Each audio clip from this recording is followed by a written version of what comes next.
البنطلون اول حاجه هبص من عند الحاجه هنا الوسط الاول. اول حاجه طبعا متعوده ان انا ايد بتسند ايد بتقص كده، وخاصه في الاقمشه الخفيفه عشان مفيش حاجه تتهز مني.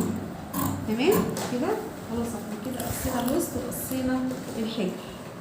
بعدين هنا كده انا الزياده بتاعتي جايه لحد الاخر خالص، لان انا واخده دوران الخمس. بعد كده خدت 5 سم زياده.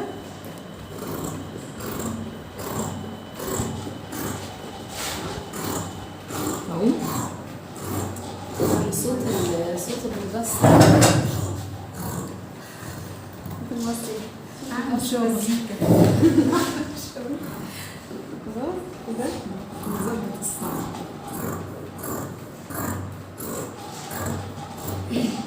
تمام كده. بنطلون كاجوال قمر فيه واستك، يعني داخل 5 سم دي الاختلاف الخلفي، 10 سم دي علشان هنركب فيها الاستك. تمام، لان الاستك عرضه 5 سم لكن هو هيبتدي على 2 فيستهلك ال 10 سم كلها. تمام كده احنا خلاص خلصنا قص البنطلون.